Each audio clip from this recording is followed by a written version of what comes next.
One of the most racist countries in the world. While you'll never hear anyone in the mainstream media say this, this is actually one of the most important things you need to understand if you want to know what's happening right now.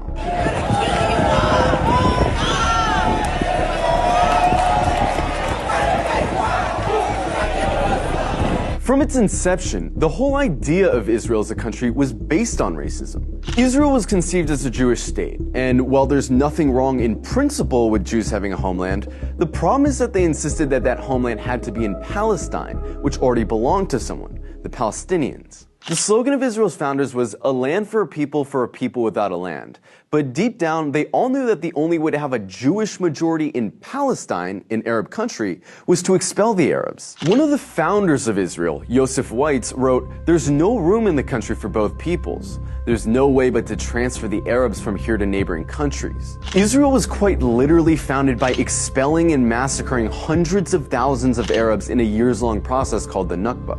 And when you found a country based on racial exclusion, you're gonna get a culture that fosters and celebrates racial exclusion. Because countries that commit terrible atrocities rarely acknowledge committing those atrocities. And the presence of Palestinians who remained in Palestine became a constant reminder, not only of the violence that founded Israel, but of the constantly looming threat that they might come back and try to reclaim their land. Every day you can find videos coming out of Israel showing Israelis calling for all Arabs to die,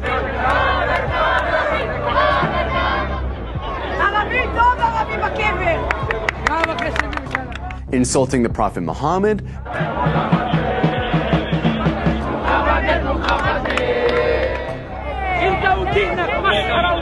desecrating mosques, spitting on Christians, mocking and celebrating the murder of Palestinians, committing violent hate crimes against Palestinians, watching Gaza get carpet bombed from a cliffside for entertainment. But don't just go off these anecdotes. Let's look at some of the polls. One poll found that 2/3 of Israeli teens believe Arabs to be less intelligent, uncultured, and violent. It also found that 50% of Israelis wouldn't live in the same building as Arabs, wouldn't befriend Arabs, wouldn't let their children befriend Arabs, and wouldn't let Arabs into their homes. Another poll found that 60% of Israeli Jews want segregation from Arabs. Another poll found that half of Israeli Jews agree with the statement, most Jews are better than most non-Jews because they were born Jews. The poll also found that 88% of Israeli Jews would be disturbed if their son befriended an Arab girl, and 90% would be disturbed if their daughter befriended an Arab boy. This poll found that about half of Israeli high schoolers don't think Arabs should have the right to vote.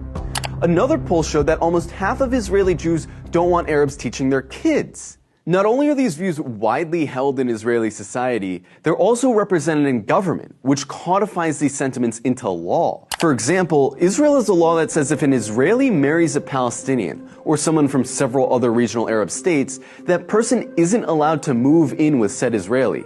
This law was passed in 2003, but it's been renewed every single year since. Israel also doesn't allow interreligious marriage to be performed in the country, which is meant to deter Jews from marrying non-Jews. In 2018, Israel passed the nation-state law, a law which has constitutional status, which says the right to exercise national self-determination, i.e. have rights, is the exclusive right of Jews, no one else. There's also the Nakba law, which makes it illegal to acknowledge the Nakba, the expulsions of Palestinians that were needed to found Israel. This would be like passing a law to make it illegal to talk about indigenous genocide or slavery in America. There's also the Admissions Committee law, which basically allows towns to operate panels that deny applications for entry based on socio-cultural compatibility, which essentially just legalizes racist housing discrimination.